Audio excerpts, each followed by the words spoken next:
Terima kasih Jeng Indri, Mbak Tina kali ya. Iya Mbak. Oke, Bismillahirrahmanirrahim. Assalamualaikum warahmatullahi wabarakatuh. Selamat malam Bapak Ibu semua. Warahmatullahi wabarakatuh. Ya, pegawai pembelajar di seluruh Indonesia.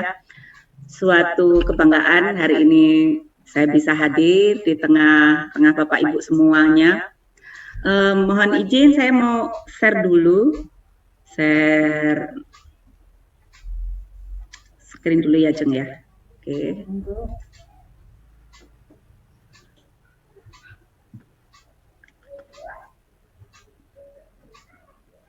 Gimana Jeng? Sudah masuk kah? Masuk. Oke. Kelihatan ya. Nah, ini jadi udah ukuran penuh ya. Jadi Bapak Ibu, hari ini hari Kamis pukul 19 untuk waktu Indonesia bagian Barat, kami ingin sharing apa yang sudah kami lakukan. Bapak Ibu, ketika kita itu hadir pada sesi pembelajaran, itu tidak berarti yang menyampaikan bahasan itu lebih berilmu daripada yang lain. Telah banyak saya temui dan juga ini tadi ada teman-teman yang hadir itu lebih senior dari saya dan bisa jadi mengapa sih teman-teman yang lainnya yang mungkin sudah lebih paham daripada saya berkenan untuk hadir, bisa jadi jawabannya adalah karena sudut pandang. Mungkin Bapak Ibu yang sudah pernah menerapkan manajemen risiko, sudah tahu ilmunya, beliau-beliau ini ingin melihat sudut pandang kami dalam menyelesaikan suatu masalah dan mencari solusinya. Jadi Bapak Ibu ketika kita berkumpul untuk belajar, itu bukan hanya tentang ilmunya, tapi mengenai bagaimana supaya kita bisa melihat sudut pandang dari orang lain.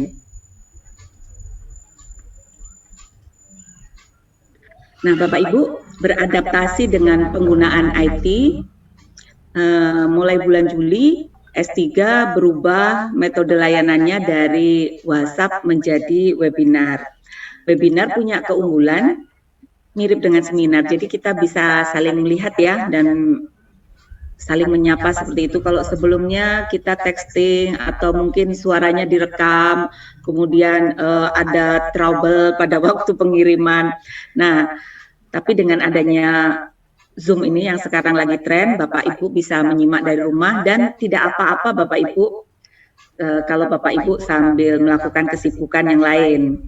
Karena memang sengaja saya memilih malam hari karena apalagi sekarang pekerjaan kita begitu padat dan saya sendiri kalau belajar di webinar, saya kadang senangnya sambil tiduran. Jadi tidak apa-apa ya, misalnya Bapak Ibu mungkin sekarang sambil agak santai, itu no problem. Nah Bapak Ibu perjalanan webinar kita itu mulai dari tanggal 2 Juli 2020 kemarin. Kita mulai membahas tentang teknik leadership, kemudian tanggal 24 Juli manajemen stres, ini kita menghadirkan Mbak Yulias. Untuk saat ini yang sedang kita saksikan bersama itu adalah membangun budaya risiko. Nah harapannya Bapak Ibu nanti bulan depan atau mungkin bulan November kita bisa berdiskusi mengenai teknik manajemen proyek. Mudah-mudahan nanti kita bisa lebih banyak mengupgrade teknik-teknik yang bisa membantu kita menyelesaikan tugas di lapangan.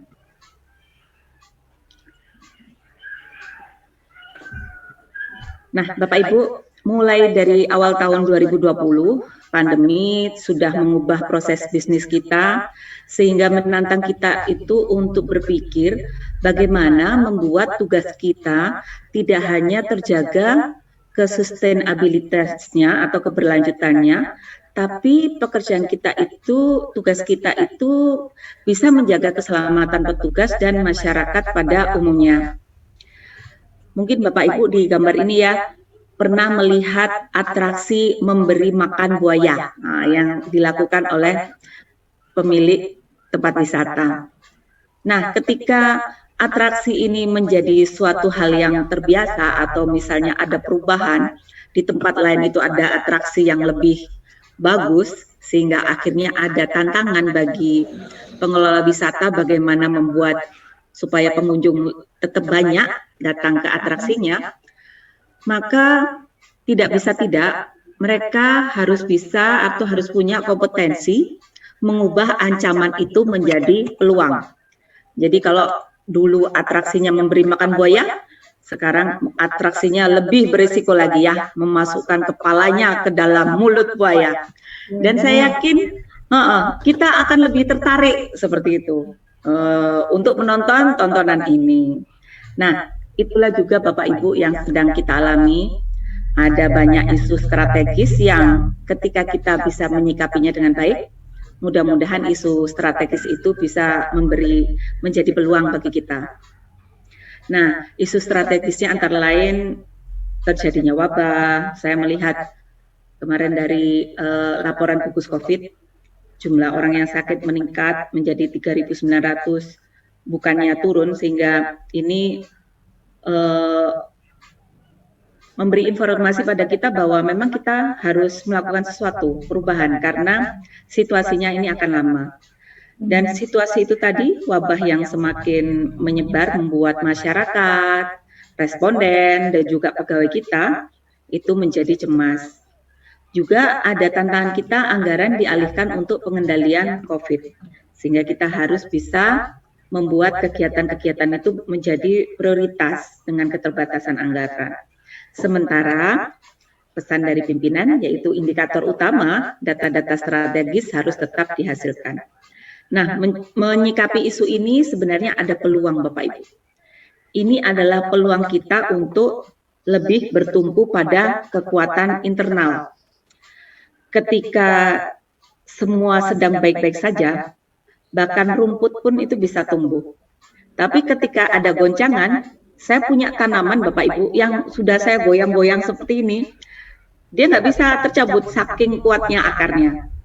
Nah, ketika kemarin kita ini ya kondisi baik-baik saja, maka kekuatan kita tuh kurang teruji. Dan sekaranglah saatnya untuk mengecek apakah internal kita ini cukup kuat.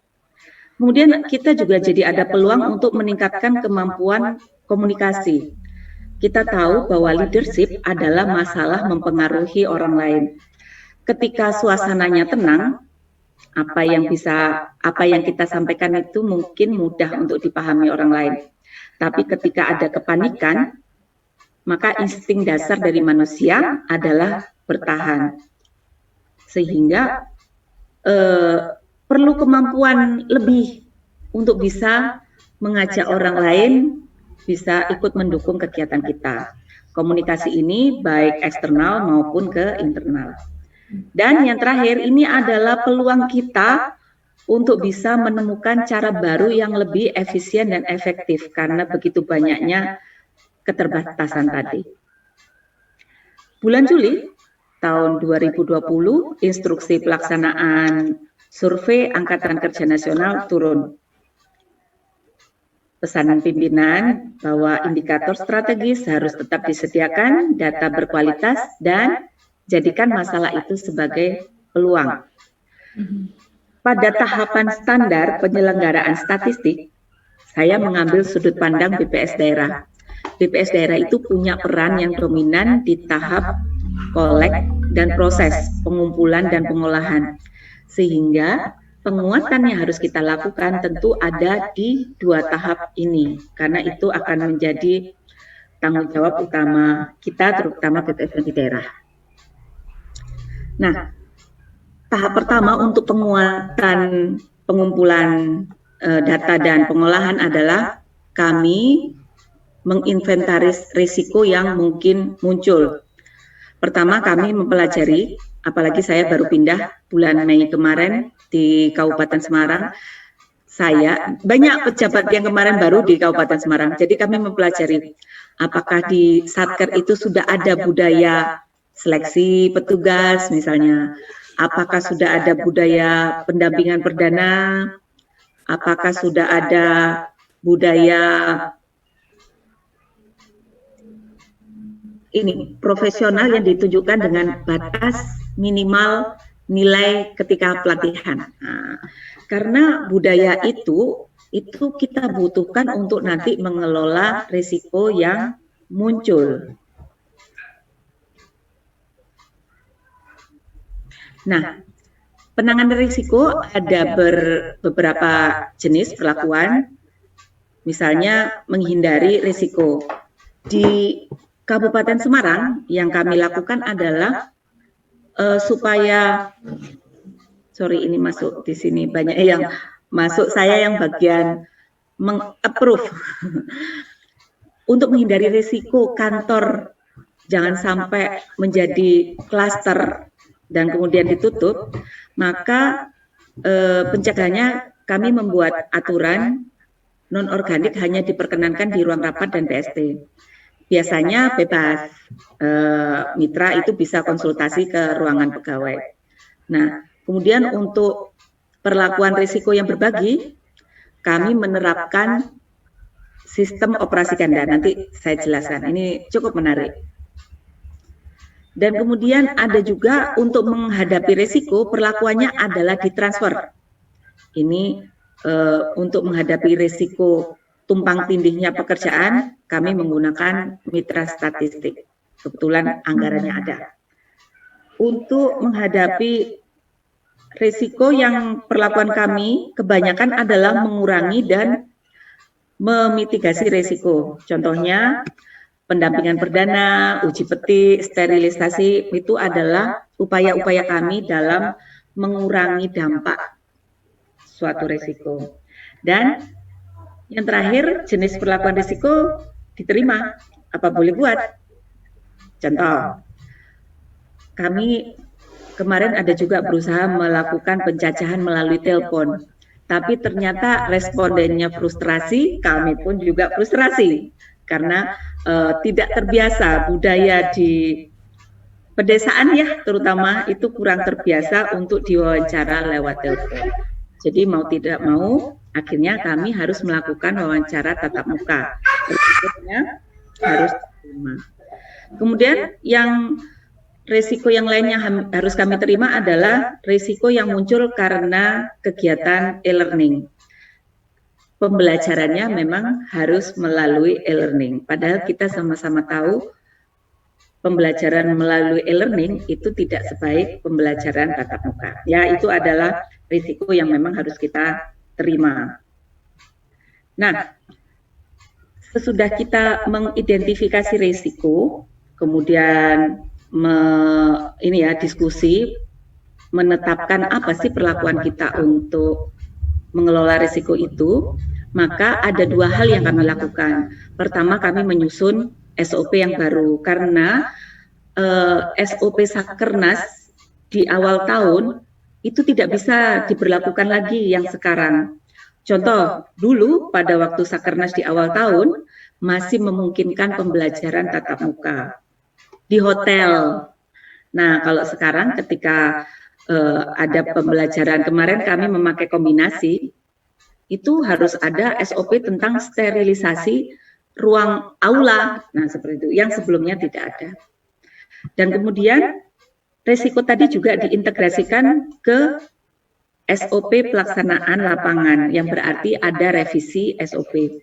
Kenapa? Karena dulu SOP-nya belum ada desinfektan, belum ada perlakuan jika ternyata nanti blok sensusnya menjadi merah, apa yang dilakukan. Nah, itu harus tercatat di SOP. Dengan demikian, Bapak Ibu,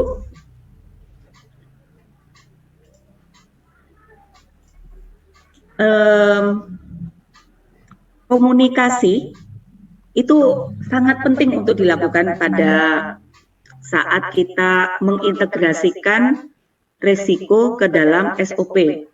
Kenapa? Karena saya sering melihat juga ketika SOP itu tidak kita jelaskan, kenapa sih kok SOP ini harus dilakukan, itu kadang-kadang ada semacam kebekuan SOP-nya itu tidak dilakukan, atau mungkin malah pertanyaan yang kesannya seperti resisten, seperti menolak. Nah, untuk hal-hal yang seperti ini, saya punya tips. Ini dulu diajarkan di saat mengikuti workshop Change Champion. Kadang-kadang ya Bapak Ibu ya, kebekuan atau pertanyaan itu bukan berarti tim kita itu tidak ingin menjadi bagian dari tim, bukan. Tapi itu adalah tanda mereka butuh suatu perlakuan khusus atau komunikasi lebih lanjut.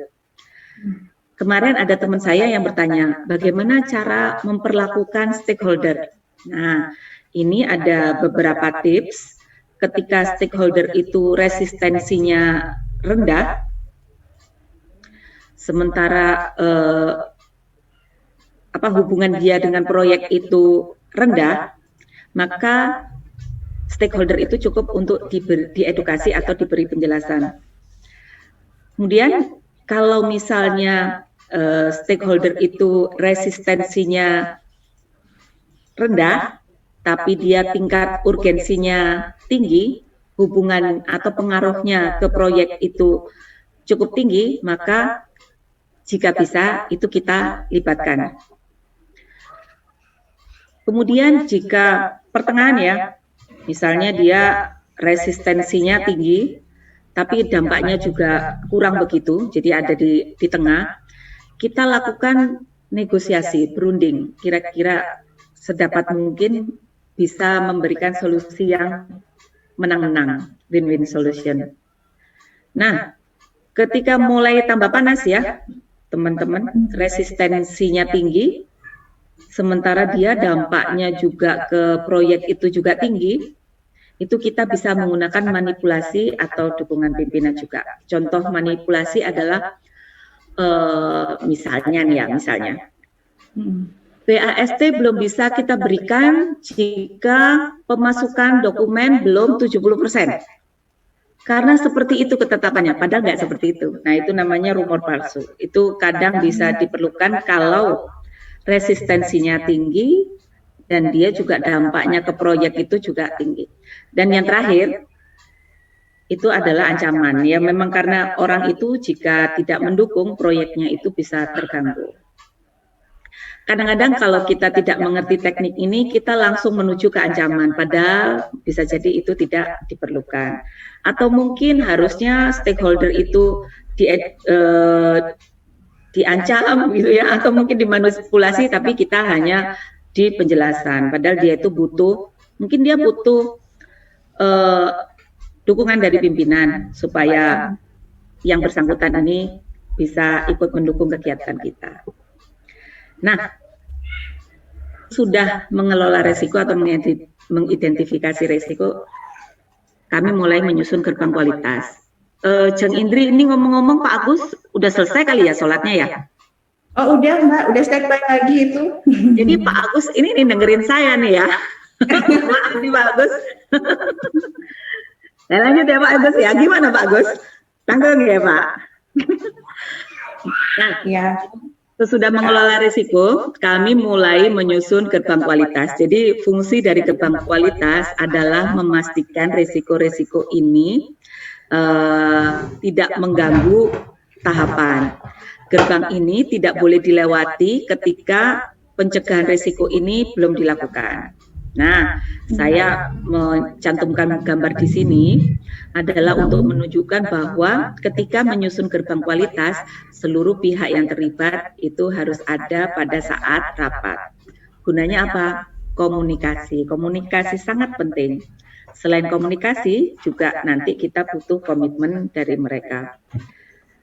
Nah, Bapak Ibu, belajar itu adalah suatu proses menerapkan ilmu. Ketika kita dulu masih kecil, biasanya kita itu disuapinya kan sedikit-sedikit ya oleh ibu kita. Jadi begitu juga dengan belajar. Belajar menurut saya sedikit-sedikit. Kalau kita sudah mengerti, baru nanti berkembang lebih banyak lagi. Nah, untuk gerbang kualitas, ini saya dapat ilmunya pada waktu belajar ke ini ABF, pakai bahasa Inggris. Dan tidak ada penjelasan yang panjang seperti itu ya, karena lebih banyak membahas tentang sensus penduduk pada waktu itu. Jadi mengadaptasi ilmu yang didapat, kami di BPS Kabupaten Semarang cukup fleksibel. Kami tetapkan atau kami terapkan yang kira-kira kami paham. Yaitu yang pertama, kami menerapkan di mana letak risiko terbesar. Kemudian kami meletakkan gerbang di dekat risiko tersebut. Kemudian kami juga memutuskan siapa yang bertanggung jawab, siapa yang bisa mengizinkan gerbang bisa dilalui, dan pastikan siapanya ini tertulis. Kami juga menyepakati skop dalam arti kapan deadline-nya. Dan yang terakhir dan yang terpenting adalah eksekusi. Beberapa waktu yang lalu, ketika kami hanya menerapkan manajemen risiko tanpa membuat gerbang kualitas, biasanya tinggal rencana, kurang pas di eksekusinya. Kenapa? Karena itu tadi tidak ada gerbang yang sebagai batas bahwa ini pencegahannya belum dilakukan, kegiatan ini belum dilakukan, belum boleh lewat seperti itu. Nah, jadi itu tadi Bapak Ibu, mudah-mudahan nanti pada waktu Susenas kami bisa lebih banyak lagi menerapkan item di gerbang kualitas ini, karena prinsip belajar kalau menurut saya itu bukan banyak-banyakan, semuanya langsung diterapkan, tapi prinsipnya adalah sering-seringan. Seberapa sering sih suatu pelajaran itu diulang-ulang? Ini adalah penerapan quality gates, gerbang kualitas. Disinilah yang menuntun suatu resiko itu bisa dicegah. Ada checklistnya, ada orang yang bertanggung jawab, ada kegiatan apa yang melindungi atau mencegah suatu resiko itu terjadi, baik mencegah maupun mitigasi. Ini dokumennya sangat penting.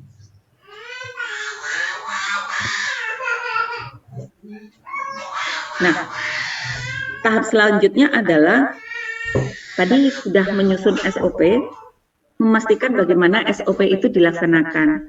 Karena sering saya melihat SOP dibuat itu untuk formalitas.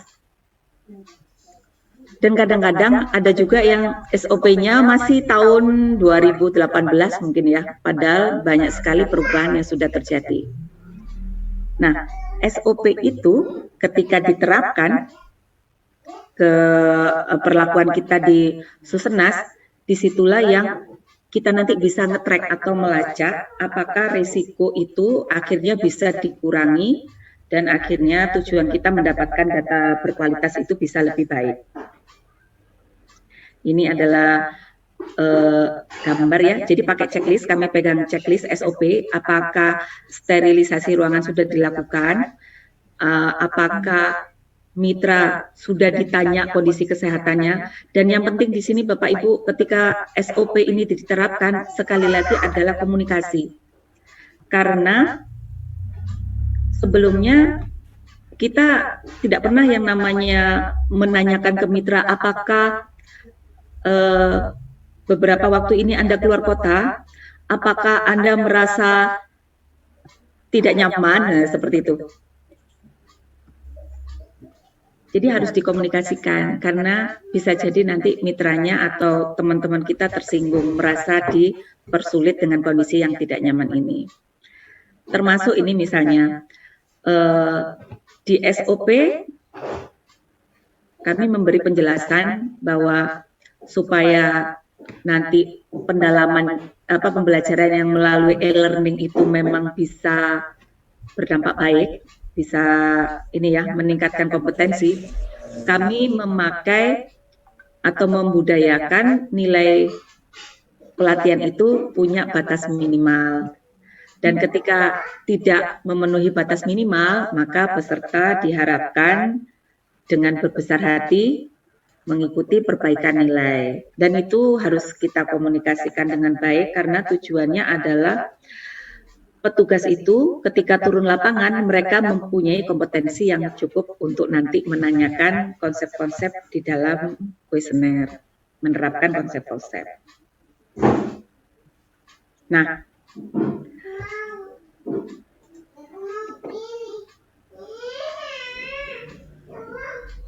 untuk slide ini, kami menemukan risiko bahwa pelaksanaan survei itu akan terganggu jika dibebankan hanya kepada kasih sosial. Biasanya kita kan punya budaya gitu ya, nanti apa-apa kasih sosial, apa-apa kasih sosial. Padahal di saat yang bersamaan itu, bulan Agustus, mulai dilakukan sensus penduduk, rekrutmen. Kemudian ada tuntutan supaya Satker mencapai target. Dan ada beban psikologis yang cukup berat bagi seksi sosial untuk mensukseskan semua hal. Nah, karena itu, kebetulan di BPS Kabupaten Semarang, SDM-nya memenuhi syarat untuk penerapan suatu teori. Jadi, John Kotter itu menulis di bukunya, extra large seperti itu productivity, dia menyarankan bahwa kalau ada pekerjaan yang menuntut inovasi, kelincahan, perubahan yang sulit, itu lebih baik dikerjakan oleh jaringan sehingga mengurangi beban hierarki. Idenya di suatu satker itu ada 2 operasi ya, yaitu dijalankan oleh jaringan dan yang satu lagi birokrasi. Birokrasi itu tugasnya berkoordinasi dengan provinsi, dengan instansi lain, berkoordinasi dengan sesama subbagian atau seksi, dan tugasnya menentukan kebijakan. Contoh, kami kemarin waktu Sakernas menemukan bahwa blok sensusnya itu ada rumah tangga yang terkena COVID. Nah, apakah blok sensus itu harus diupdate, harus dicacah, itu kebijakan ada di birokrasi. Nah, sementara kalau untuk jaringan, tugasnya adalah memonitor kecepatan, mendorong tim, dan melengkapi dokumen-dokumen. Di BPS Kabupaten Semarang, kami kaya SDM yang keren. Jadi kami punya 5 statistisi ahli muda. Jadi pada waktu Sakernas kami uji coba, kami memilih beberapa teman nih sebagai penanggung jawab lapangan. Nanti kalau yang untuk urusan koordinasi dan pelaporan itu baru yang kepala seksinya. Dan hasilnya alhamdulillah saya merasa puas Bapak Ibu karena kami bisa menyelesaikan Sakernas sesuai dengan target dan kami juga masuk dalam satker yang cukup cepat penyelesaiannya. Slide berikutnya ini tentang ini Bapak Ibu. Organisasi yang sustainable atau berkelanjutan itu memang butuh strategi yang mumpuni, butuh kepemimpinan yang tangguh, dan juga butuh sistem yang rapi serta orang-orang yang terampil dalam tugas. Tapi semua hal ini harus dibangun di atas landasan organisasi yang kuat atau nilai budaya organisasi yang kuat, karena nilai budaya organisasi inilah yang akan merekatkan semua elemen dalam bingkai yang sama. Nah, kita di BPS kita punya keyakinan bahwa seluruh pegawai haruslah bekerja dengan profesional, integritas, dan amanah. Nah, kami sendiri di BPS Kabupaten Semarang punya moto, ini yang membangun adalah kami sendiri yang menciptakan. Kami punya moto untuk menjadi pegawai yang bekerja dengan amanah, artinya menyelesaikan tugas seperti diperintahkan. API moto kami itu, P-nya itu produktif, menghasilkan sesuatu yang bermanfaat setiap hari. Kemudian inovatif, kami akan mencari cara-cara baru yang efisien dan efektif, dan konsisten, artinya kami mencapai sesuatu itu, kami lakukan secara disiplin dan terus-menerus. Ini budaya-budaya organisasi ini kami jadikan pedoman untuk dalam kami berperilaku, karena sebenarnya budaya organisasi itu mencakup 2 elemen dasar, yaitu nilai-nilai dan perilaku. Nilai-nilai ini dianggap sebagai pedoman yang sebaiknya dilakukan oleh para pegawai. Nah, sementara untuk perilaku ini adalah panduan bagi pegawai dalam menerapkan nilai-nilai. Di sini saya menulis warisan dari seorang leader. saya meyakini bahwa warisan dari seorang pemimpin itu bukanlah capaian kinerja Satker itu selalu yang terbaik, juga bukan gedung yang lengkap fasilitas pelayanannya, tapi warisan yang sesungguhnya dari seorang pemimpin adalah nilai-nilai yang dihayati dan menjadi pedoman menjadi penerusnya. Pemimpin dikatakan mampu menuntaskan tugasnya sebagai pemimpin jika dia bisa mentransformasikan pegawai yang ditinggalkannya menjadi pegawai yang punya nilai-nilai luhur. Contoh di sini, ini Kasubag-TU kami melihat kondisi bagaimana sih pembelajaran e-learning. Jadi ada kepedulian di situ. Bukan silo-silo misalnya, itu tugasnya seksi sosial lah, mungkin entah itu berkualitas atau tidak itu nanti jadi tanggung jawab, tidak, tapi kualitas data itu juga kepedulian atau urusan dari subbag atau seksi yang lain. Nilai-nilai yang lain yang juga ingin kami bangun di BPS Kabupaten Semarang adalah bagaimana caranya supaya nanti wabah itu tidak menyebar di kantor. Salah satunya adalah kesadaran agar dokumen-dokumennya yang masuk dan juga termasuk orang yang mungkin keluar masuk itu bisa lebih dikendalikan untuk kebersihannya. Inilah yang saya harapkan nanti bisa saya wariskan di BPS Kabupaten Semarang. Dan terakhir, Bapak Ibu, saya mulai masuk di BPS Kabupaten Semarang bulan Mei tahun 2020 untuk rencana jangka pendek hingga bulan Desember 2020 kami sudah menetapkan moto yang akan kami pedomani yaitu API. Kemudian kami punya tema strategik tahun 2020 adalah kami berupaya agar BPS Kabupaten Semarang itu menjadi bagian dari solusi, bukan bagian dari masalah.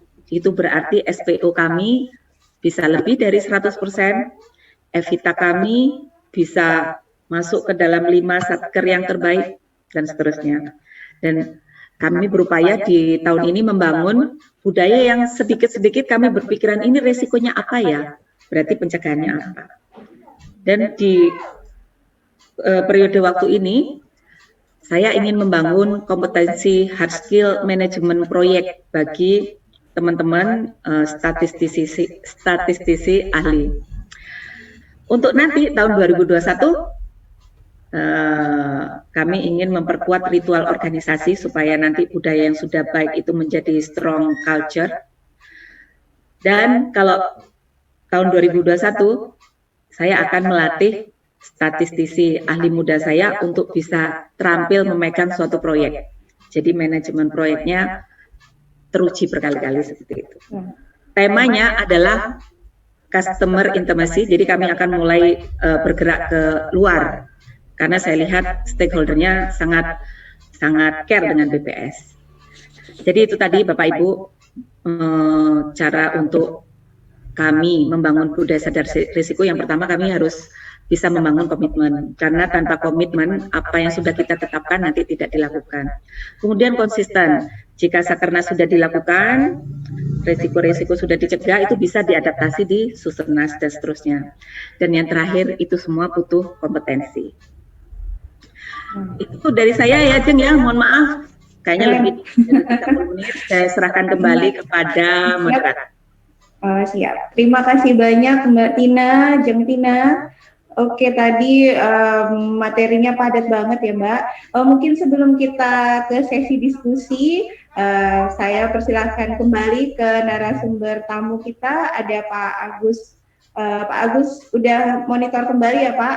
Sudah, Ibu Idri. Iya, baik Pak. Assalamualaikum Pak. Waalaikumsalam warahmatullahi wabarakatuh. Baik Pak, kami langsung persilahkan ya Pak. Nanti sesi diskusinya setelah Bapak. Baik. Bismillahirrahmanirrahim. Assalamualaikum warahmatullahi wabarakatuh. Waalaikumsalam. Bismillahirrahmanirrahim. Syukurillah bi nikmatillah. La haula wala quwwata illa billah. Allahumma shalli wa sallim wa barik ala Muhammad wa ala alihi wa sahbihi wasallam. Senang sekali kami pada malam hari ini bisa hadir di forum diskusi ya, S3 dalam rangka untuk diskusi tentang manajemen risiko, di mana tema yang kali ini kita angkat adalah menumbuhkan budaya sadar risiko, seperti itu ya. Tadi paparan Bu Tina sangat bagus sekali, detail, sehingga saya rasa sudah sampai kepada tataran teknis ya, tidak lagi kemudian menumbuhkan budaya risiko, karena saya lihat juga sudah sudah masuk ke tataran praktik, sehingga karena kalau kita berbicara risiko itu apa kira-kira sebelum saya masuk ke materi, kira-kira ada yang mau jawab nggak, kira-kira risiko itu apa sih? Risiko muncul saat kita ada manajemen ada kegiatannya. Pokoknya semua yang ada kegiatan berarti ada risiko. Gitu kali ya, Pak? Ya. Betul sekali jawabannya. Jadi risiko itu adalah kurang lebih adalah potensi kerugian yang melekat pada setiap aktivitas. Jadi risiko ini tidak mungkin dapat kita hapus ya, sehingga risiko ini akan selalu ada dalam setiap aktivitas kita, hanya saja kemudian mungkin bisa dimitigasi atau segala macam. Jadi gitu. Jadi mungkin memanfaatkan waktu yang ada, saya coba ikuti slide yang sudah kami persiapkan. Bu Indri mohon dibantu untuk slide-nya barangkali. Siap.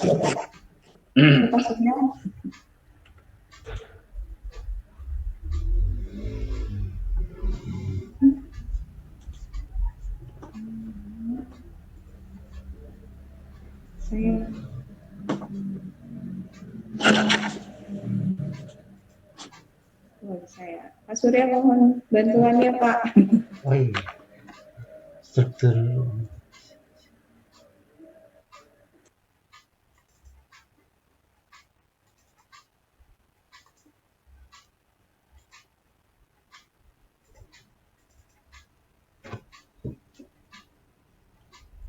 Ya. Mungkin akan tentunya kami akan menyampaikan bagaimana kemudian penerapan manajemen risiko di sebuah perbankan seperti itu, yang nanti mungkin bisa kita ambil value-value-nya yang sekiranya inline ya dengan dimanapun kemudian Bapak Ibu bertugas. Tentunya yang sedang on saat ini adalah bagaimana kemudian perbankan ini menghadapi risiko di tengah pandemi COVID seperti itu. Karena di dalam perbankan sendiri nanti di slide berikutnya kita akan lihat ada beberapa macam risiko itu, dan bagaimana kemudian saling berhubungan antara risiko yang satu dengan yang lainnya. Next, Bu Indri. Ya, jadi agendanya ada kurang lebih ada 5 yang nanti akan saya persingkat. Ada pendahuluan, ada kemudian perkembangan perbankan syariah ya sebelum terjadi pandemi, kemudian manajemen risiko di bank syariah, dampak COVID seperti apa, dan kemudian bagaimana kemudian kita menghadapi risiko COVID ini, mitigasinya, dan bagaimana strategi kita untuk tidak sekedar survive namun tetap menjadi pemenang di era pandemi ini. Next.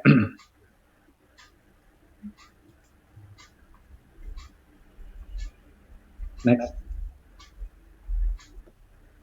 Ya. Jadi krisis pandemi ini sungguh luar biasa, karena ini hampir bahasanya adalah menginfeksi seluruh dunia di semua sektor ekonomi, bahkan tidak terkecuali perbankan syariah pun juga kena dampaknya. Namun sekiranya Bapak Ibu di AS kan tidak begitu kena dampak ya, Tina ya. Ya, jadi hampir di semua sektor kena dampak. Apa sih kemudian perbedaan yang mendasar dari krisis 98 dengan corona ini?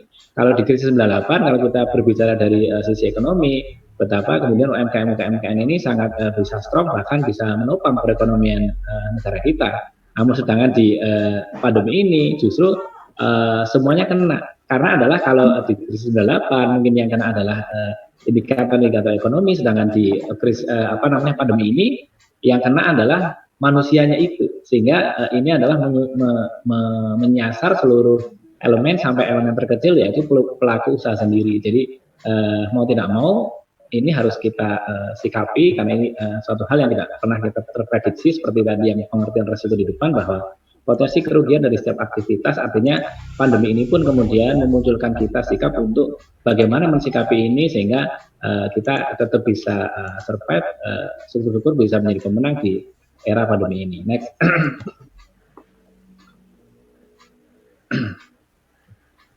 Slide berikutnya, Ibu. Ya. Ini adalah sekilas Bapak Ibu sekalian tentang perbankan syariah yang alhamdulillah masih tumbuh dengan positif di era sebelum pandemi. Bahkan kami di semester pertama, bulan kedua, di bulan Juni kami masih tetap masih tetap membukukan sebuah kinerja yang lebih baik dari periode sebelumnya. Artinya kalau kita cermati di negara kita di mana COVID ini terjadi di bulan Maret sampai dengan sekarang, ini alhamdulillah kami masih tumbuh secara bagus di perbankan syariah. Itu bahkan tadi kami sampaikan di Juni juga kami masih mengalami membukukan laba yang lebih baik dari tahun sebelumnya. Next, Bu Indri. Terus next, jadi secara bisnis market share juga kami tumbuh. Bapak Ibu bisa lihat dari 2017, 18, 19, 20 itu market share kita terus mengalami kenaikan. Artinya alhamdulillah Bapak Ibu di tengah pandemi kita masih tetap bisa eksis dan makin bisa melebar market share kita di di era pandemi ini. Next.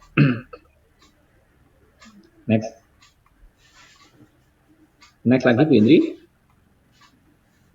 Ya, jadi secara sebaran online juga kami Bapak Ibu bisa perhatikan bahwa sebaran online dari Bank Syariah itu secara keseluruhan juga mengalami kenaikan dari tahun ke tahun, Jadi meskipun sekali lagi di era pandemi ini tetap mengalami kenaikan karena kami melihat suatu animo, mohon maaf, bahwa di era pandemi ini orang-orang cenderung untuk cenderung untuk mencari sesuatu yang safety. Bahkan safety ini karena mungkin ada sebuah prinsip yang diyakini bahwa ketika berbank syariah adalah sebuah alternatif dibanding mungkin dilayani oleh bank yang selama ini sudah melayani, sehingga pandemi ini faktanya kemudian memberikan kepada kita kinerja market share dan jumlah outlet yang terus meningkat dari tahun ke tahun. Next, Bu Indri. Oke, next. Ini Bapak Ibu sekalian, kemudian yang mendasari bahwa dulu pernah dikisahkan dalam sebuah hadis yang intinya adalah seorang Badui berkata, apakah unta itu dibiarkan saja di depan pintu selain bertawakal pada Allah, ataukah harus diikat dahulu supaya tidak hilang?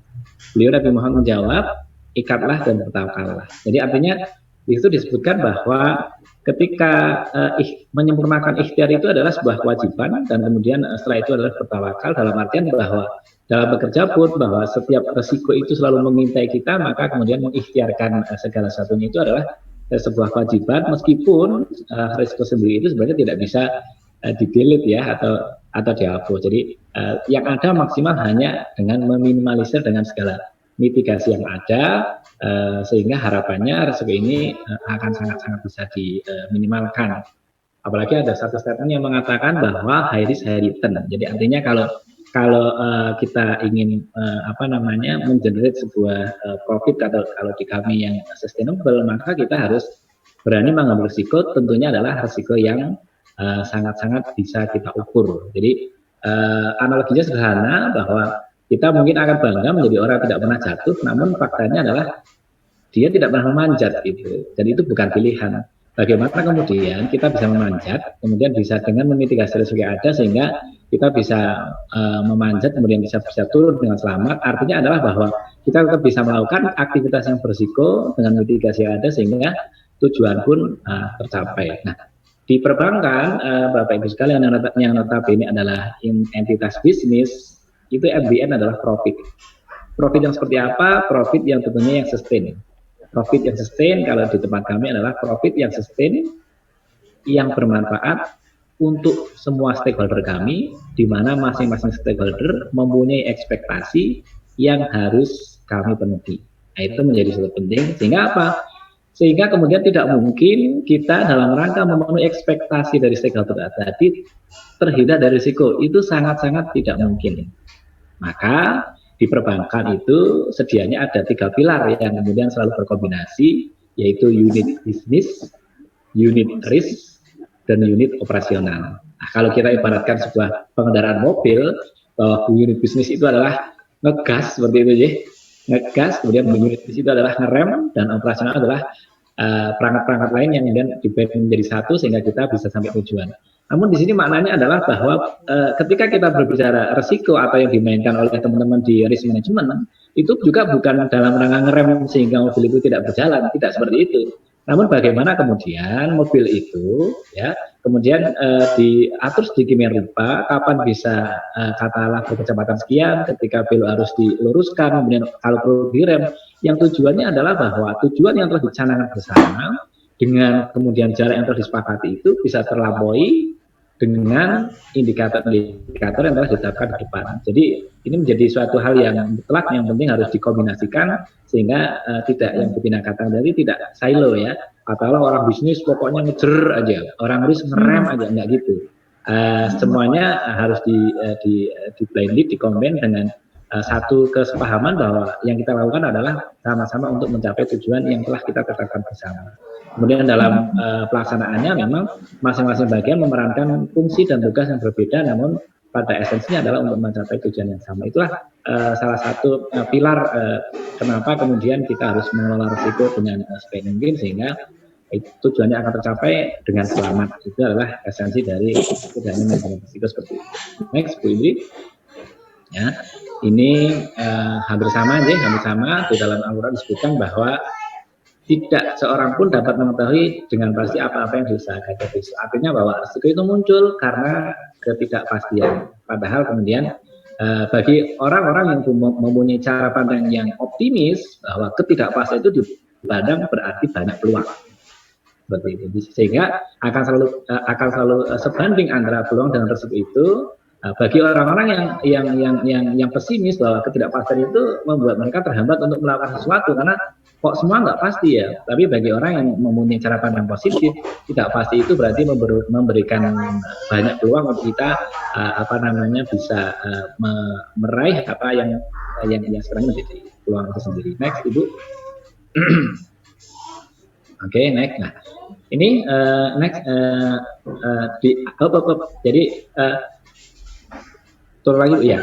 Jadi di dalam perbankan itu ada berbagai risiko yang memang sudah kita tentukan seperti itu ya. Jadi kurang lebih ada 8 kalau di bank umum, kalau di bank syariah ada 2, jadi ada risiko kredit, ada risiko pasar, risiko likuiditas, risiko operasional, risiko hukum, risiko reputasi strategik, compliance, kemudian investment dan risiko imbal hasil ya. Jadi risiko ini memang sudah dipetakan, disepakati sehingga bagaimana kemudian kita mengelola risiko ini secara bersamaan karena pada faktanya kadang ada risiko satu yang tidak bisa kita lokalisir itu dengan baik itu akan bisa berdampak pada yang lain. Nah, coba kita lihat masing-masing risiko itu apa saja dan pengertian sederhananya seperti apa, Ibu. Next, Ibu. Ya, jadi ini adalah contoh adalah risiko kredit. Apa sih risiko kredit? Risiko kredit adalah risiko di mana nasabah mengalami kegagalan memenuhi kewajibannya kepada bank. Seperti itu. Sehingga Bapak Ibu sekalian, di dalam risiko ini apa mitigasinya? Mitigasinya adalah dalam kita menyalurkan pembiayaan itu kita harus paham betul terhadap 5C yang mungkin Bapak Ibu sudah familiar ya. Namun 5C itu kemudian bisa kita peras lagi menjadi hanya 2, yaitu kita berharap ketemu dengan nasabah yang mampu dan mau. Mampu dan mau. Karena apa? Karena kemudian mampu ini kemudian bisa kita maknai mampu melakukan pembayaran tepat waktu ataupun kemudian ketika terjadi pembiayaan bermasalah ada second way out yang berupa agunan yang bisa dilikuidasi dalam rangka menjadi jalan terakhir untuk menyelamatkan pembiayaan yang bersangkutan. Sebagai second way out di dalam pembiayaan itu ada agunan, first way out-nya adalah kemampuan dan kemauan bayar. Itu menjadi penting dan itu akan terus ada di setiap aktivitas perbankan, terutama di aktivitas kredit atau pembiayaan yang mana pembiayaan itu merupakan inti bisnis bank. Dikatakan inti bisnis karena pembiayaan itu salah satu aktivitas dominan yang mengenerate bagi hasil, margin, atau yang berujung pada profit. Sehingga Bapak Ibu sekalian, kalau kita berbicara perbankan, kalau kita ingin terhindar dari risiko kredit, maka maknanya kita tidak berpotensi untuk mendapatkan benefit atau profit. Maka sekali lagi bahwa risiko ini sesuatu yang tidak bisa dihindarkan. Ada risiko pasar, risiko likuiditas, risiko operasional, risiko hukum, reputasi, strategik, dan risiko patuhan.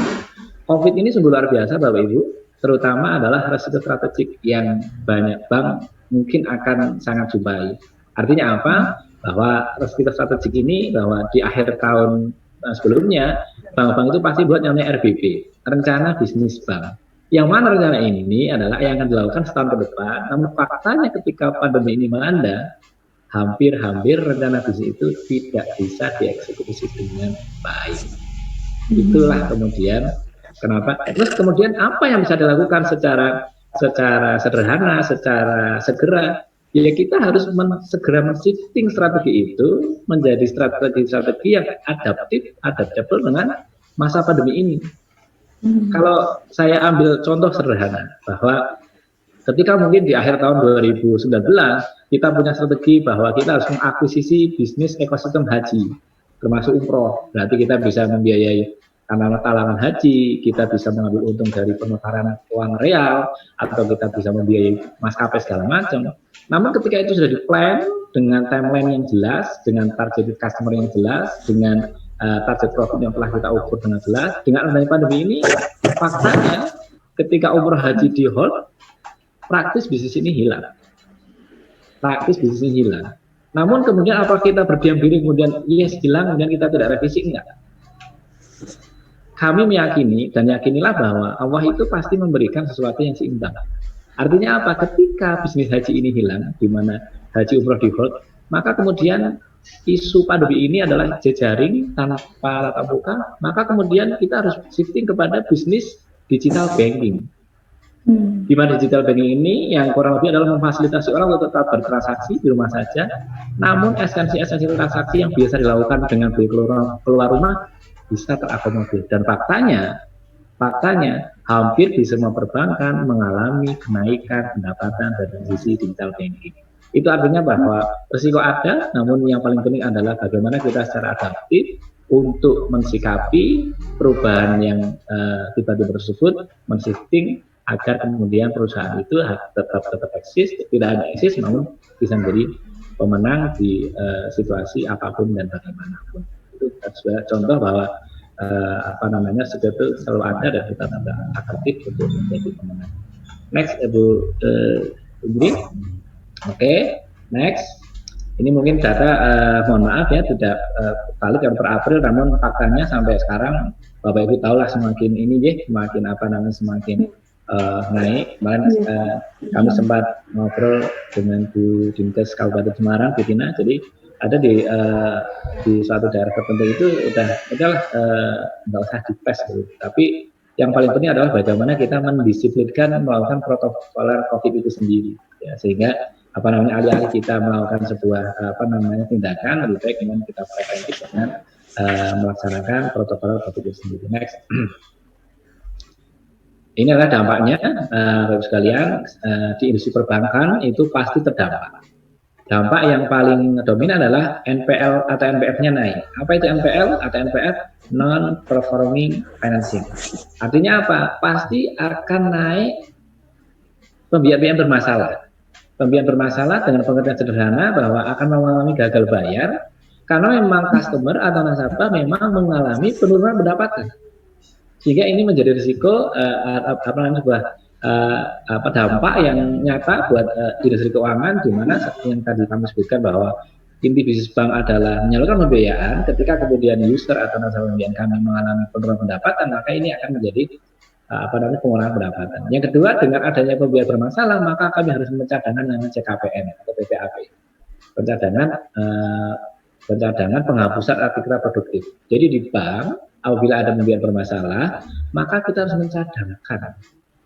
Buat apa? Ketika kemudian nasabah itu betul-betul bermasalah dan terjadi macet, maka kemudian bank tidak istilahnya tidak kaget karena kita sudah mencatatkan kalau memang nasabah itu kemudian benar-benar mengalami gangguan bayar lepas. Nah, artinya apa? Lagi-lagi ini adalah dampak yang nyata dengan adanya COVID ini, maka kami mungkin secara besar akan mengalami penurunan yang dibanding kemudian tidak terjadi COVID ini. Sehingga dengan adanya pembiayaan bermasalah, artinya bahwa harusnya pengembalian nasabah penuh di waktu yang tepat, tidak kembali penuh di waktu yang tepat, itu artinya kita harus kembali merevisi atau permodalan kita akan menjadi sedikit bermasalah. Dan itu mungkin di semua sektor keuangan butuh permodalan tambahan karena harusnya yang dana yang telah kita lempar dalam pembiayaan yang diharapkan bisa kembali tepat waktunya dan besarannya karena terjadi COVID ini sehingga tidak kembali waktunya dan besarannya tidak bisa tepat seperti yang kita telah prediksikan di awal, sehingga inilah dampak yang nyata di dalam pandemi ini. Meskipun pemerintah dengan mengeluarkan berbagai kebijakan dalam rangka penyelamatan kedua belah pihak, ada yang namanya restrukturisasi, mungkin yang Bapak Ibu sudah dengar, itu juga dalam rangka menyelamatkan kedua belah pihak. Artinya bagi nasabah tetap bisa menjalankan kewajibannya dengan besaran nominal yang disepakati sesuai dengan kondisi terdampak, dan bagi bank pun sebagai entitas bisnis tetap bisa berjalan karena juga ada beberapa kewajiban yang harus dipenuhi seperti ini. Next Ibu. Nah ini adalah prediksi ya, jadi di Indonesia sendiri bahwa skenario-nya ada berapa? Ada berat mengatakan bahwa Indonesia tumbuh 2,3, yang sangat berat adalah negatif growth 0,4. Ini adalah dampak dari COVID yang melanda kita sampai dengan hari ini. Next, Windy. Nah ini adalah sekilas Bapak Ibu ya. Ini adalah sekilas dampak COVID dengan industri yang paling kena dampak adalah sektor pariwisata. Ya, bisa hotel, restoran, transportasi, agen perjalanan. Apa dampaknya buat bank? Apabila kami punya customer yang segmennya di situ, tentu kami kena dampak yang luar biasa.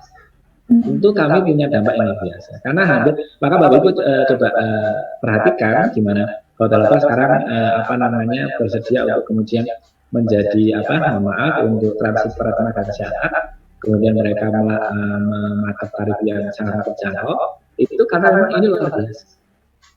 Karena pandemi ini isunya adalah kerentanan sosial, di mana kita untuk tidak berkerumun, sehingga sektor pariwisata ini sungguh terdampak yang luar biasa. Manufaktur juga, properti, termasuk otomotif, orang di dalam pandemi ini orang kembali ke basic need, di mana dia di rumah saja, kemudian sehat, kemudian hanya basic, maka orang tidak berpikir ekspansif untuk kemudian membeli otomotif segala macam, karena mereka akan kembali ke basic needs, ada di rumah sehat dan kebutuhan dasarnya ada penuh. Kemudian apa sih yang dampak tengahnya ada multi finance, mungkin kami ada di situ ya, pusat perbelanjaan, distributor, dan essential goods dan komoditas. Namun ada yang tidak terkena dampak, rendah terkena dampak, atau bahkan mengalami peningkatan profit. Apa itu? E-commerce, alkes, makanan pokok, IT. Nah, IT ini sungguh luar biasa Bapak Ibu. Maka di depan tadi saya sampaikan bahwa tidak pernah Allah itu kemudian menciptakan sesuatu yang tidak seimbang. Ketika kemudian di sektor pariwisata ada dampak yang luar biasa, pasti ada sektor lain kemudian yang menuai yang luar biasa. Apa itu? IT tadi. Karena sekarang ada jejaring, sehingga ini menjadi bisnis yang luar biasa. Dan kami sebagai perbankan harus secara cerdas memilih sektor mana sih kiranya yang kemudian di pandemi ini masih bisa tumbuh, sehingga kami masih punya aman gitu kan, ketika kita melakukan pembiayaan aman dalam artian kembali kita yang saya sampaikan bahwa kita masih mendapati nasabah yang berkemauan dan berkemampuan. Artinya berkemauan dalam hal ini bahwa memang sektor ekonomi tidak begitu terdampak, bahkan mungkin meraih banyak keuntungan di dalam pandemi ini dalam konteks keuntungan yang profesional, karena kemudian kondisi ini menuntut kita untuk kemudian berjejaring hingga IT ini meraih meraih keuntungan yang di atas rata-rata meskipun di era pandemi. Next, Budi. Ini sudah saya jelaskan. Next. Nah, ini ya tadi di dalam risk quadrant itu Bapak Ibu bisa perhatikan ada H dan F ya. Jadi H itu ada HL itu high dan low, kemudian F itu frekuensi, kemudian itu impact. Ini tadi Bu Tina sudah juga memaparkan ya, ada yang bagian kita harus di treatment, ada terminate, ada di tolerate, ada di transfer. Pandemi ini ada di kuadran yang kanan bawah ya, jadi low frekuensi, high impact. Karena ini bahkan belum pernah terjadi. Mungkin pandemi seperti ini yang bahasa saya tadi gitu kan adalah menginfeksi seluruh dunia. Tapi impactnya luar biasa. Coverage yang terkena adalah seluruh. Maka kemudian ini harus ditransfer. Artinya adalah bahwa kondisi yang tidak biasa dan berimpact besar itu harus kita sikapi dengan adaptif tadi yang saya sampaikan. Jadi adaptif tadi yang saya sampaikan adalah bagaimana kemudian kita tidak terdiam diri, namun mencari celah peluang seperti apa sehingga kita bisa bisa tetap eksis. Sebagai analog sederhana, saya kemarin pernah mendapati sebuah analog yang luar biasa, Bapak Ibu sekalian. Jadi ibarat pandemi ini sebuah angin ribut yang kemudian tiba-tiba mendatangi kawasan Bapak Ibu. Pilihannya Bapak Ibu cuma dua terhadap angin ribut yang kemudian tiba-tiba itu datang. Bapak Ibu membuat tembok pembatas atau memakai jaket, atau Bapak Ibu membuat kincir angin. Ya, jadi yang mana kira-kira, ya kan? Karena angin ribut ini tidak bisa ditentang. Ini sudah datang, ini di depan kita nggak bisa menghindar. Pertanyaannya mau bikin tembok pembatas atau mau bikin kincir angin, gitu kan?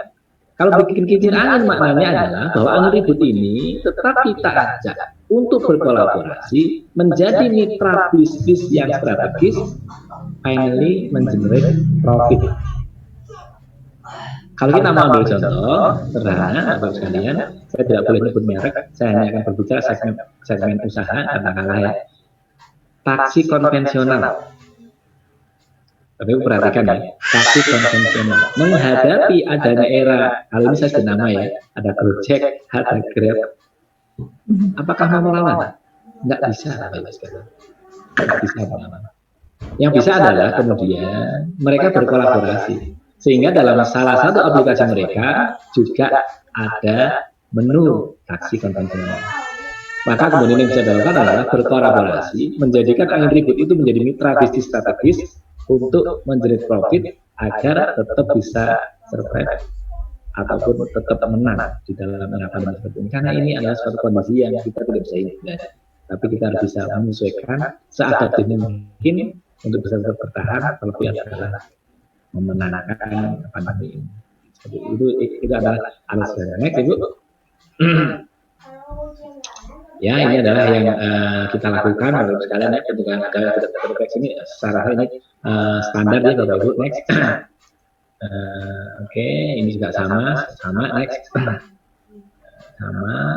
Ini tadi sudah kita jelaskan ya. Yang pertama ada penyiapan alternate site, kemudian penerapan split operation untuk kerja kritikal, penutupan cabang dan pengenalan ke cabang lain, penerapan split operation untuk kerja dan kritikal. Jadi saya rasa ini juga suatu yang lazim ya, karena saya di BPS pun saya melihat juga ada beberapa yang ingin WFH, dan ini juga dalam rangka untuk meminimalisir risiko di mana pandemi ini. Salah satu isunya adalah untuk melakukan perencanaan aktivitas sosial, sehingga kalaupun memang kemudian bisa dikerjakan di rumah saja, itu juga menjadi sebuah solusi daripada kemudian kita melakukan kegiatan sosial yang bersifat kerumunan seperti itu. Next, Ibu.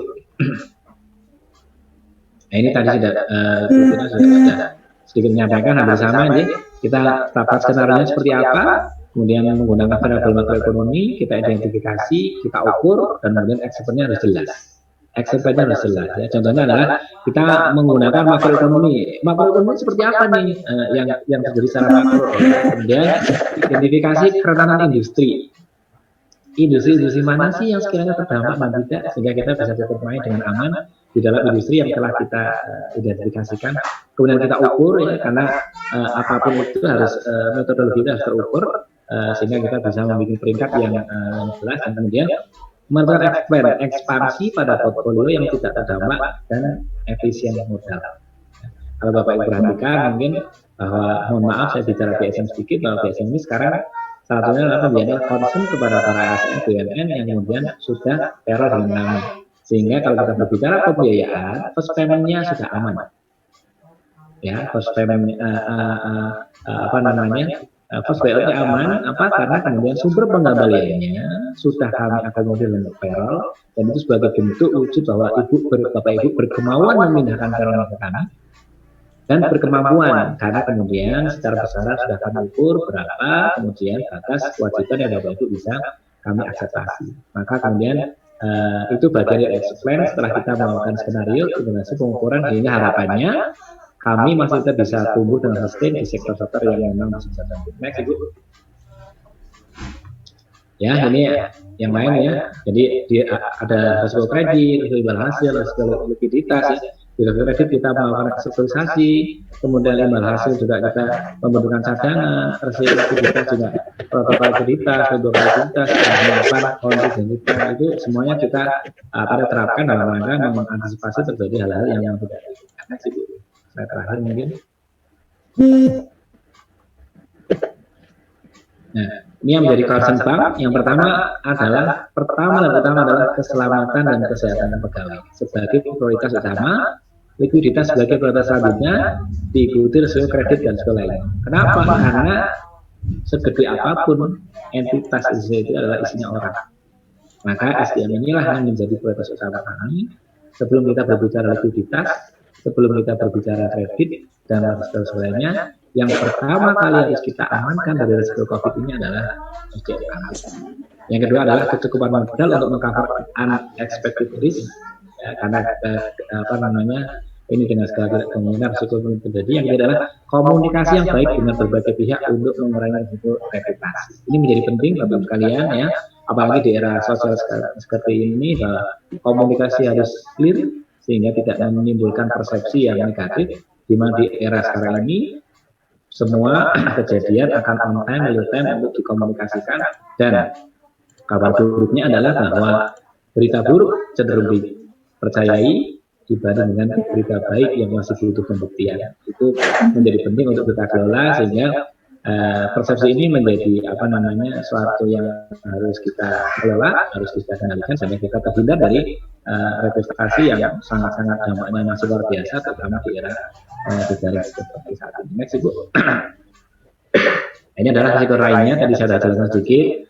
Risiko strategik, ya, evaluasi strategi bisnis, efisiensi dan revisi RBP, rencana bisnis bank, karena risiko ini yang saat ini jelas-jelas terpapar, dan kita harus adaptif dan segera melakukan shifting strategi untuk bisa eksis di tengah pandemi. Next, Ibu. Ya, ini adalah contoh keperbedaan kami kepada masyarakat dengan adanya COVID ini ya, mulai dari pembagian APD, kemudian yang lain-lain. Next, Ibu, termasuk adalah bahwa kita mempersembahkan faktor satu untuk keumatan, karena kami punya visi Bank Syariah Mandiri itu menjadi sahabat finansial, sahabat spiritual, juga sahabat sosial. Artinya secara finansial kami akan layani Bapak Ibu, secara spiritual kami akomodir dalam seluruh layanan dan jasa kami, dan secara sosial itu Bapak Ibu kami akomodir untuk kemudian menyisihkan sebagian dari Bapak Ibu yang kemudian untuk kegiatan sosial. Next, Ibu. Ya, demikian barangkali Bapak Ibu yang bisa kami sampaikan, yang singkat tadi. Mohon maaf waktunya melebihi ini, Bu Tina. Waktunya melebihi. Jadi mohon kalau kita mau buka sesi diskusi, kami persilahkan untuk sekiranya bahwa yang kami perlu garis bawahi adalah tidak mungkin kita terhindar dari menghapus risiko. Karena high risk high return. Artinya adalah bahwa jangan bangga menjadi orang yang tidak pernah jatuh di saat dia tidak pernah memanjat. Tapi bagaimana kita bisa memanjat, melihat puncak dan turun dengan selamat, dengan risiko yang terukur, sehingga kita menjadi pribadi-pribadi yang sukses, risk taker, bukan nekat tanpa perhitungan. Itu namanya, saya rasa bukan itu maksudnya. Tapi bagaimana kita bisa manage risiko dengan baik, menjadi peluang yang menjadikan, dan di entitas bisnis itu akan menjadi profit yang sustainable dan untuk bermanfaat untuk semua stakeholder.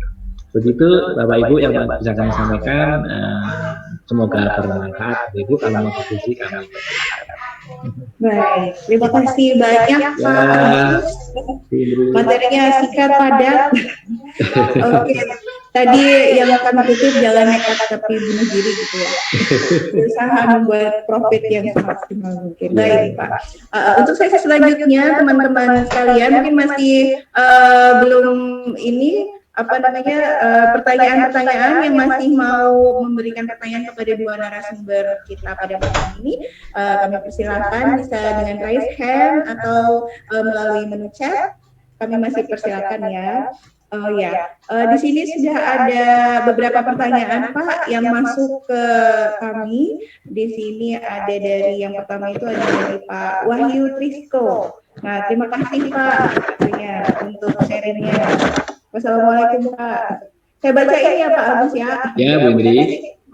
Untuk sesi diskusi ini mungkin saya kasih untuk 3 pertanyaan, mengingat waktu kita sekarang sudah pukul 20 lebih 15 menit, kita sampai ke 20 lebih 30 aja ya Pak. Jadi mungkin untuk 3 pertanyaan dulu deh. Gitu ya Pak. Ya. Jadi saya mohon izin bacakan dari Pak Wahyu Trisko. Pertanyaannya itu bagaimana mengenai strategi adaptif yang ditetapkan oleh BSM ini, apakah itu penetapannya dari BSM pusat ataukah dari branch-nya sendiri, bagaimana? Terima kasih Pak Wahyu, pertanyaan sangat bagus sekali. Jadi strategi adaptif yang kami kami lakukan seperti yang tadi sudah sedikit kami singgung tadi, bahwa tentunya strategi-strategi yang sudah kita rencanakan di tahun 2019 itu sangat-sangat mungkin untuk bisa kita eksekusi. Nah, dalam hal ini adalah salah satunya adalah ketika kita ingin melakukan penetrasi secara langsung pada nasabah, itu sekarang hampir bukan tidak mungkin, namun apalagi mohon maaf untuk nasabah-nasabah yang belum kita kenal, itu pasti akan bahasanya menolak dengan alasan. Sehingga adaptif di sini bahwa kita akan sangat-sangat memanfaatkan yang namanya media sosial, karena faktanya berdasarkan survei membuktikan bahwa setiap orang yang kemudian dianggap dewasa di Indonesia itu punya kurang lebih 2 sampai 3 handphone. Yang pertama, yang kedua faktanya adalah bahwa orang ketika mencari informasi itu tidak lagi ke outlet kita. Sebagai contoh kan, kemudian kalau Pak Wahyu ingin membeli mobil, apakah Pak Wahyu di sekarang ke dealer? Enggak. Pak Wahyu cukup jarinya menarik di keypad handphone aja. Kemudian di sana bisa langsung nongol seperti itu ya. Nah, strategi itulah kemudian yang seharusnya sebenarnya strategi ini sudah digadang-gadang oleh banyak pihak sebelum pandemi, gitu kan. Kita dengar adanya marketing online, kemudian digital, tapi dengan pandemi ini secara langsung tidak langsung memaksa kita untuk seperti itu. Betul. Jadi seperti mungkin mohon maaf sekali. Kegiatan malam ini pun bagi kami maknai dalam rangka kemudian menyiram kebun kami, dalam hal ini mitra strategis kami, BPS terutama BPS Sungaran Begina.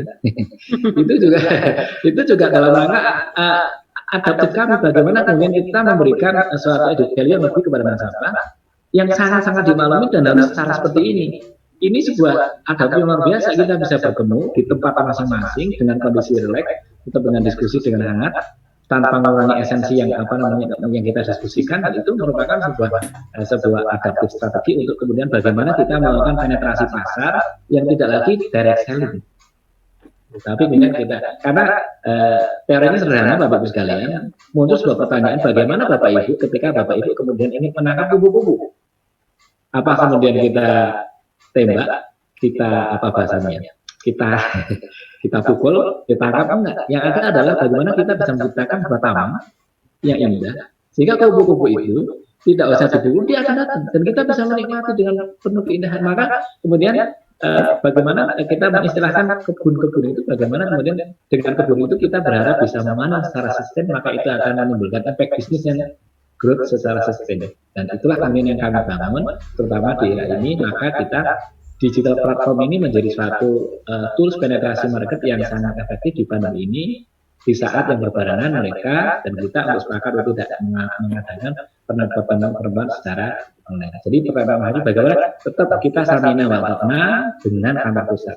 Apalagi di kami ada namanya Markom Division, Marketing Communication Division, sehingga itu akan menggarap segmen mana yang harus digarap, toolsnya apa, kemudian maka kita kemudian bermarketing kita adalah kita tidak melakukan direct selling, enggak, tapi ada yang namanya program yang namanya adalah solusi program. Jadi solusi program itu adalah kami berupaya untuk mendampingi Bapak Ibu di setiap tahapan usia Bapak Ibu. Ya, katakanlah di awal job karir awal, kebutuhan orang itu pasti bagaimana dia menikah dan kemudian punya rumah. Maka kami kemudian ada yang namanya Griasi Muda. Apa Griasi Muda? Adalah pembiayaan pemilikan rumah yang jangka waktunya sampai dengan 30 tahun. Menariknya lagi kalau di bank syariah, karena akan merubah atau beli, itu angsurannya fix. Sehingga ini sangat-sangat menarik. Kenapa? Karena kemudian Pak Insya Allah yang gaji kita dapat naik, angsuran kita nggak naik. Itu Bu Tina. Contohnya seperti itu. Ya, contohnya seperti itu. Di usia first job karir ya kan 283. Kemudian setelah itu, kemudian dia muncul lagi kebutuhan apa ini? Dia sudah butuh mobil. Kenapa butuh mobil? Karena ternyata sudah beranak pinak dan nggak mau diboncengin pakai motor. Maka kita punya namanya Auto Berkah. Yang dalam 1 tahun, itu jadi 2%. Di kebutuhan selanjutnya kita ada tabungan mabrur karena kemudian sudah punya kebutuhan untuk berhaji. Kemudian di tahun berikutnya kita juga ada tabungan pensiun. Maka ada satu quotes yang mengatakan bahwa kaya itu bukan perkara berapa besar gaji kita, tapi betapa tergantung bagaimana kita pandai mengelola gaji kita. Kaya itu bukan berapa besar pendapatan kita, namun sepandai apa kita mengelola pendapatan kita, dan itu akan menentukan kualitas hidup kita setelah purna tugas. Maka kemudian BSM ada di setiap tahapan usia Bapak Ibu ketika masih aktif sampai purna. Manfaatkan yang baik sehingga harapnya setelah purna lifestyle Bapak Ibu tidak begitu pimpang seperti itu ya. Itu Pak Wahyu, mungkin Pak Wahyu yang bisa kami sampaikan. Jadi kami sudah beberapa kali daring dengan beberapa institusi, levelnya nasional itu sangat efektif, efisien dan cukup masif. Kemudian akan didetailkan oleh cabang padanan masing-masing. Begitu atau Pak Wahyu sekilas, atau kalau Pak Wahyu sudah jadi nasabah kami punya mobile banking yang cukup akomodir kebutuhan finansial, spiritual, sosial Bapak Ibu. Bu Tina buktikan, Bu Tina cukup jarinya menari semua tereksekusi. Siap. Pak Wahyu.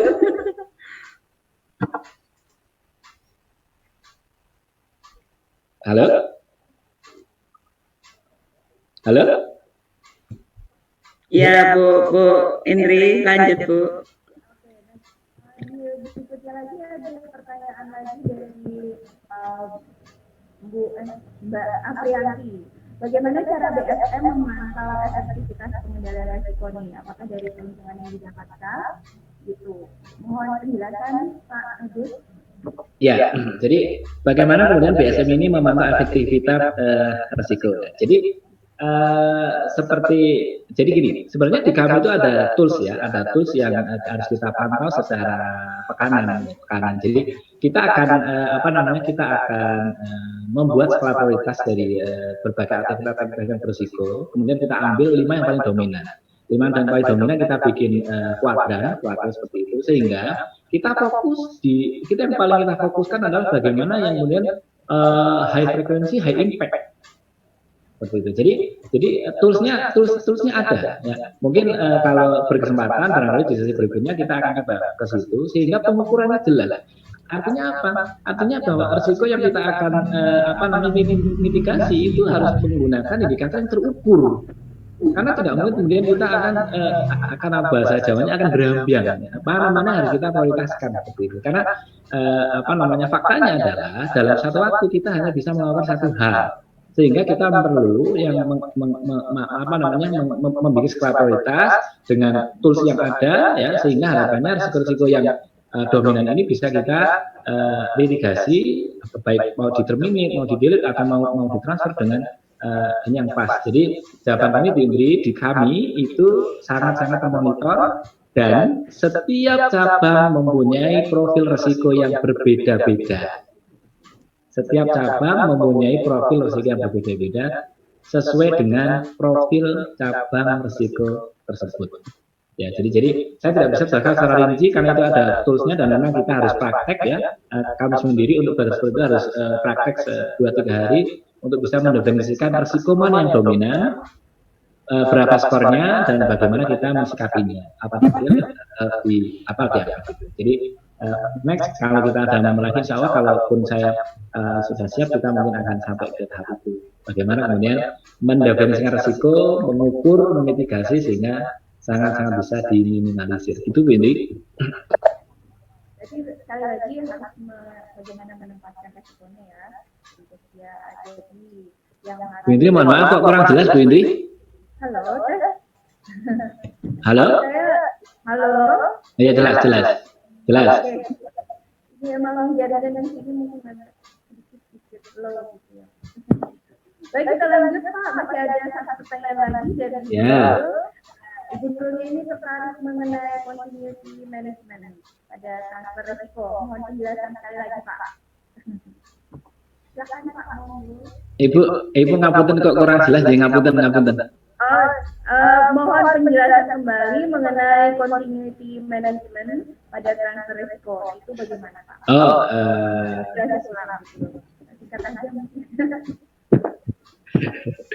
Ya Bu, jadi yang namanya sebenarnya transfer risiko itu seperti ini sederhananya. Jadi ketika kita ada risiko, maka kemudian contoh dalam praktek kredit ya, dalam praktek kredit itu kita mengasumsikan agunan nasabah.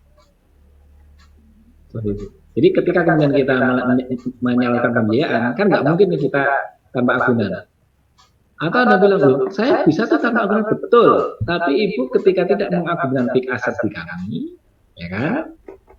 Payroll Ibu, Bapak Ibu sudah di kami. Sehingga kami bisa mengukur kemampuan Bapak Ibu dengan gaji yang disalurkan melalui BSM. Tapi apakah ada risiko? Oh iya. Apa risikonya? Risikonya adalah, mohon maaf, ketika nasabah tutup usia sebelum jatuh tempo. Maka kemudian nasabah tersebut harus kami asuransikan jiwanya. Itu namanya mentransfer risiko. Nah, perusahaan asuransi pun juga akan melakukan yang namanya reasuransi. Mereka pun juga tidak menanggung sendiri, namun juga ditransfer ke lembaga asuransi lain dengan namanya adalah reasuransi. Nah, itu adalah konteks sederhana bagaimana kita kemudian mentransfer risiko kepada pihak lain. Tentunya dengan apa namanya, maaf kalau asuransi itu ada yang namanya kita harus membayar premi sebagai konsekuensi atas manfaatnya yang nanti kita akan peroleh ketika terjadi klaim, yang mana klaim tersebut juga bukan merupakan sesuatu yang pasti terjadi, namun ada potensi terjadi. Maka pihak asuransi pun juga melakukan yang namanya reasuransi pada pihak asuransi lain. Kira-kira seperti itu, Bu Indri. Terima kasih penjelasannya Pak. Untuk sesi kali ini, Halo Bu. Belum Bu. Belum? Ya Bu Indri, suaranya agak jauh. Bu Indri, kalau misalnya pertanyaannya di Pak Agus sudah, ini saya mau menjawab pertanyaan dari Bu Ayu ya. Oke. Terima kasih. Tadi di grup Mbak Yesri bertanya, dengan adanya budaya sadar resiko, bagaimana dampaknya pada pelaksanaan survei? Apakah survei menjadi lebih cepat dan tidak terpengaruh secara signifikan dengan adanya kendala COVID? Apakah proses pengolahan menjadi lebih cepat, kualitas data yang dikumpulkan lebih bagus? Nah, ini jawaban saya. Pada saat terjadinya pandemi ini, tantangan Satker itu tidak sama seperti yang dulu. Kalau dulu tantangannya adalah bagaimana supaya pemasukan dokumen itu cepat, dimonitoring cepat hijau. Tapi pada saat COVID ini, tantangannya apakah kita itu bisa mencapai respon rate 100%? Karena susah loh pada saat wabah, respon rate-nya itu bisa 100%. Pertama, kami kemarin ketemu isu strategis, jadi akses dibatasi, jadi petugas tidak bisa masuk. Nah, itu kami pencegahannya sudah kami identifikasi di awal. Kita harus ada koordinasi yang baik dengan penguasa wilayah setempat sehingga kemarin bisa diselesaikan dengan baik. Jadi respon rate dan kemudian juga tantangan berikutnya bisa tidak kita itu mencapai periode yang sudah kita tetapkan di awal, yaitu misalnya deadline-nya tanggal 30, apakah kita bisa di tanggal 29 sudah masuk, dan itu kami sudah bisa menepati. Kemudian tantangan berikutnya, apakah kami ini bisa tetap sehat dan kantor itu tidak ditutup? Karena seperti di Jakarta aja, di BPS Pusat, gedung-gedung sudah sering ya, ditutup, dibuka lagi, ditutup, dibuka lagi karena ancaman COVID. Jadi, budaya sadar risiko yang kami lakukan bisa membantu kami mencapai moto kami itu tadi, yaitu amanah. Yang diinginkan oleh sponsor atau pimpinan adalah respon rate tercapai 100%, periode waktunya terlaksana, dan kesehatan pegawai itu terjaga. Nah, kemudian untuk pertanyaan yang kedua, dengan adanya penerapan gerbang kualitas di setiap tahapan proses, tentunya bisa diukur kualitas data Sakernas yang dihasilkan. Apakah nanti akan ada quality declaration pada publikasi data Sakernas? Terima kasih ya, Mbak Yasri. Untuk pengukuran kualitas, BPS menggunakan 103 indikator yang terangkum dalam kuesioner uji coba pengukuran kualitas. Kami pernah menerapkan pengukuran kualitas, kami terapkan di daerah dalam angka. Kuesioner ini yang mempublish adalah tempat Mbak Yasri bekerja, yaitu Direktorat Analisis Pengembangan Statistik. Jadi gerbang kualitas ini kami susun bukan untuk mengukur kualitas, tapi untuk menjaga agar risiko-risiko yang muncul nanti bisa kami cegah dan kami mitigasi. Sepertinya pertanyaannya untuk saya cuma satu deh, Jeng Indri. Monggo silakan dilanjut, atau Jeng Indri sudah, ya lanjut Jeng. Suaranya nggak kedengeran Jeng? Iya ya, halo. Tes mic. Tes. Udah kedengeran Pak? Halo. Ini di chat ini Pak Arief menulis, Bu Tina memposisikan bukan sebagai manajer tapi di atas itu direktur. Kalau Pak Arief ini ya, memang kalimatnya mesti bagus. Ibarat sebuah konser, konduktor, dirijen, tidak terjebak. Ini kayaknya bukan pertanyaan ya Bu ya. Ini kayaknya ini deh, pujian deh. Terima kasih ya Pak Arief. Alhamdulillah. Pujian, wah, mantap Mbak. Halo. Iya, ya. Kedengaran kah? Ya, sekarang baru kedengeran. Iya, di sini ya entah apa kejadiannya, pergi kemana, tahu? Halo? Ya. Siap. Ya, baik. Sekarang barangkali karena kita sudah sampai di pukul 21:32 kalau di jam saya untuk waktu Indonesia Tengah. Sesuai jadwal sebenarnya kita hanya sampai di pukul 20 ya Mbak Tina. Tapi karena ini antusiasmenya tinggi dan memang materinya ini sebenarnya butuh beberapa sesi ya, butuh waktu yang lebih dari 1 jam kalau kita mau mengulas mengenai bagaimana membahas manajemen risiko, bagaimana mengidentifikasi risikonya, membuat gerbang kualitasnya dan seterusnya. Itu butuh waktu yang mungkin nggak hanya 1 jam mungkin barangkali ya Mbak. Bapak Agus ya. Jadi mungkin kita sampai di penghujung acara. Dan di sini saya sudah merangkum beberapa poin dari pelajaran kita pelajaran kita pada malam hari ini, yaitu yang pertama itu tadi dari Mbak Tina mengenai bagaimana membangun sadar risiko itu di lingkup internal BPS. Mungkin sudah dipraktekkan dan kita mungkin familiar bagaimana melihat risiko-risiko yang muncul dalam praktek teknisnya. Kemudian di sana bagaimana kita harus menyisir peluang dengan memanfaatkan kekuatan baik internal maupun dari eksternal. Kemudian kita juga harus meningkatkan kemampuan komunikasi kita sebagai leader dan bagaimana kita menemukan jalur efisiensi untuk menjadikan masalah hingga menjadi peluang. Kemudian tadi ada dari Pak Agus, itu adalah bagaimana kita membangun budaya sadar risiko di kalangan bisnis perbankan, dan ini merupakan bidang yang krusial kalau menurut saya saya, dan di sana dia untuk dari BSM-nya bisa beradaptasi, bisa mengeksiskan organisasinya dalam menghadapi resiko yang high effect lah begitu. Kemudian bagaimana menetapkan strategi, bahwasanya BSM ini itu adalah terpusat seperti kita juga.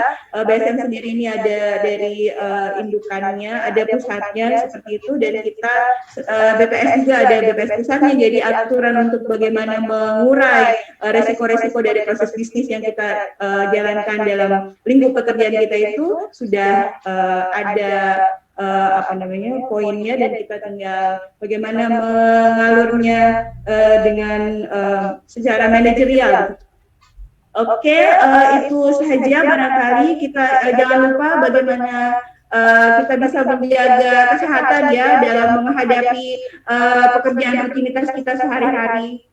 Jangan lupa menjaga kesehatan. Baik, itu saja mungkin dari saya. Kita harus selalu bagaimana bersahabat dengan resiko, mengenerate profit dengan maksimal. Terima kasih. Wassalamualaikum warahmatullahi wabarakatuh. Mohon maaf atas segala kekurangan, dan salam S3. Wassalamualaikum warahmatullahi wabarakatuh. Waalaikumsalam warahmatullahi wabarakatuh. Terima kasih ya Pak Agus. Sama Ibu. Terima kasih Pak Agus. Jadi teknisnya kami tunggu nih, teknik manajemen Ya. risiko. Ya. Bapak Ibu semuanya, terima kasih. Salam sayang dari pengurus S3. Terima kasih, Mudah-mudahan Bu Tina. kesempatan kita ini ya, langsung terus sampai pensiun ya. Selamat malam. Selamat Salam sejahtera malam. bagi kita semua. Amin Wassalamualaikum. ya Allah. Ya. Assalamualaikum.